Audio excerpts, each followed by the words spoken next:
नमस्कार मित्रों, आप सभी का स्वागत है हमारे YouTube चैनल वैदिक ज्ञान में। मित्रों, आज की इस वीडियो में मैं आपको बताऊंगा प्रोफेसर राममूर्ति नायडू पहलवान जी के बारे में। मित्रों, प्रोफेसर राममूर्ति नायडू जी का जन्म 1882 में हुआ था। वह भारत के विश्वविख्यात पहलवान हुए हैं, जिन्हें उनकी उल्लेखनीय उपलब्धियों के लिए ब्रिटिश सरकार ने कलयुगी भीम की उपाधि से अलंकृत किया है। दक्षिण भारत के उत्तरी आंध्र प्रदेश में जन्मे इस महाबली ने एक समय में पूरे विश्व में तहलका मचा दिया था। स्वयं ब्रिटिश सम्राट जॉर्ज पंचम व महारानी मैरी ने लंदन स्थित बकिंघम पैलेस में आमंत्रित कर सम्मानित किया और इंडियन हरकुलिस व इंडियन शैडो जैसे उपनाम प्रदान किए। उनके शारीरिक बल के करतब देखकर सामान्य जन से लेकर शासक वर्ग तक सभी दांतों तले उंगली दबाने को विवश हो जाया करते थे। प्रोफेसर राममूर्ति साहब ने व्यायाम की जो नई पद्धति विकसित की, उसे आज भी भारतीय मल्ल युद्ध के क्षेत्र में प्रोफेसर राममूर्ति की विधि के नाम से जाना जाता है, जिसमें दंड बैठक के दैनंदिन अभ्यास से शरीर को अत्यधिक बलशाली बनाया जा सकता है। इसमें प्रमुख राममूर्ति दंड अधिक प्रमुख है। अब बात करते हैं मित्रों, इनके जन्म एवं प्रारंभिक जीवन कैसे बीता उसके बारे में। दक्षिण भारत के उत्तरी आंध्र प्रदेश में श्रीकाकुलम जिले में वीराघट्टम गांव में वेंकन्ना नायडू के घर अप्रैल 1882 को जन्मे प्रोफेसर राममूर्ति पहलवान का वास्तविक नाम कोडी राममूर्ति नायडू था। बचपन में मां का निधन हो जाने से बालक निरंकुश हो गया और हम उम्र साथियों की पिटाई करके उन पर अपना रोब जताने लगा। पिता ने पिटाई लगाई तो घर छोड़कर जंगल में जाकर छुप गया और एक सप्ताह के बाद लौटा तो एक चीते के बच्चे को अपने कंधे पर उठाए हुए आया। राममूर्ति दिन भर चीते के बच्चे को कंधे पर उठाए पूरे वीराघट्टम गांव में घूमा करते थे और सारे गांव वाले डर के मारे अपने अपने घरों में दुबके रहते। इस तरह उसने पूरे गांव की नाक में दम मचा रखा था। आखिरकार उसे उसके पिता को एक युक्ति सूझी और उसे अपने छोटे भाई नारायण स्वामी के पास विजयनगर भेज दिया, जो उन दिनों वहां पुलिस इंस्पेक्टर थे। अब बात करते हैं मित्रों राममूर्ति जी की पढ़ाई लिखाई और पहलवानी जीवन के बारे में। राममूर्ति के चाचा पुलिस में थे, जहां प्रत्येक सिपाही को शारीरिक प्रशिक्षण दिया जाता था, अतः उसका वहां मन लग गया। अब तो वह परिश्रम से पढ़ाई भी करता और शारीरिक व्यायाम भी करता। उसको बॉडी बिल्डिंग में बड़ा मजा आता था। नारायण स्वामी ने उसको फिटनेस सेंटर में दाखिल कर दिया, जहां उसने जी तोड़ अभ्यास किया और महाबली का सपना लिए अपने गांव लौटा। लेकिन गांव के माहौल में उसे प्रसिद्धि के बजाय व्यंग बाणों का सामना करना पड़ा, जिससे उत्तेजित होकर वह गांव के पट्टों को पटक पटक कर मारने लगा।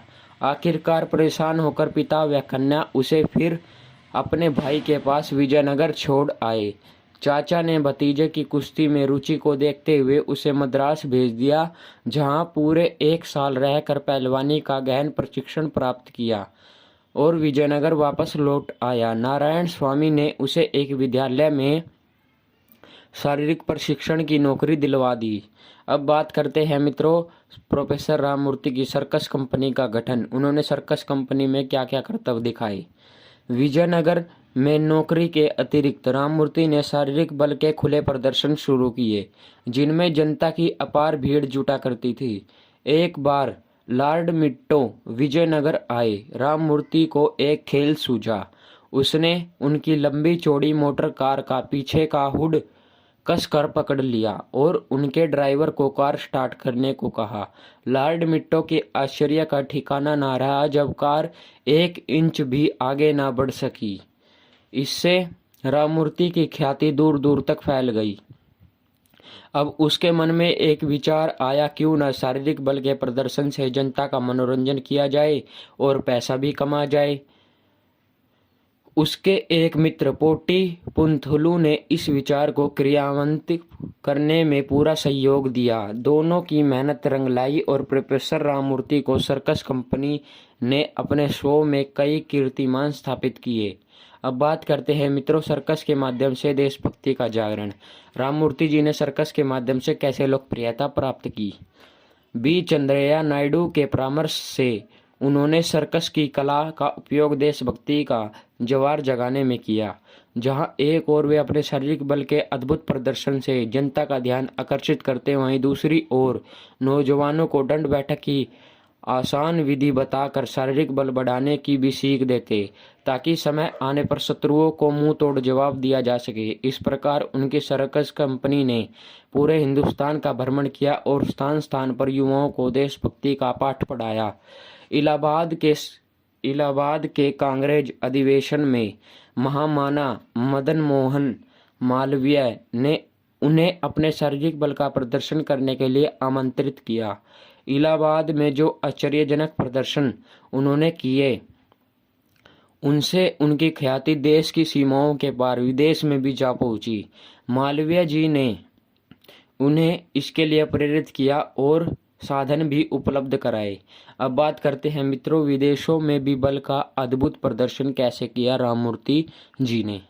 सबसे पहले उन्होंने लंदन जाकर बकिंघम पैलेस में किंग जॉर्ज पंचम और क्वीन मैरी को समक्ष प्रदर्शन किया।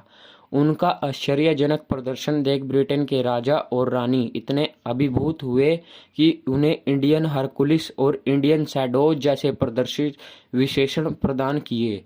जब उन्होंने जॉर्ज पंचम के सामने अंग्रेजी में इन दोनों विशेषणों के साथ साथ भारतीय मल्ल विद्या के पौराणिक प्रतीक भीम का तुलनात्मक विवरण पेश किया, जो किंग जॉर्ज को अपनी भूल का एहसास हुआ और उसने खड़े होकर माफ़ी मांगी। इतना ही नहीं, ब्रिटिश सम्राट ने सरकारी आदेश पारित कर प्रोफेसर राममूर्ति के लिए कलयुगी भीम की उपाधि का सार्वजनिक ऐलान किया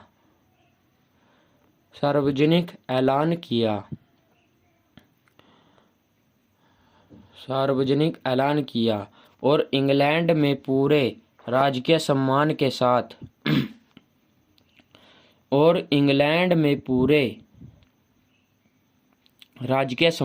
साथ उन्हें यह उपाधि दी गई। इसके पश्चात उन्हें कई देशों से बुलाया गया और वे वहां खुशी खुशी गए। अब बात करते हैं मित्रों स्पेन में राममूर्ति जी की धाक कैसे जमी। फ्रांस, जर्मनी और जापान में भारतीय शक्ति का लोहा मनवा कर प्रोफेसर साहब स्पेन गए। स्पेन में बुल फाइट देखने के लिए उन्हें आमंत्रित किया गया। जो सांडों की लड़ाई होती है उन्हें देखने के लिए आमंत्रित किया।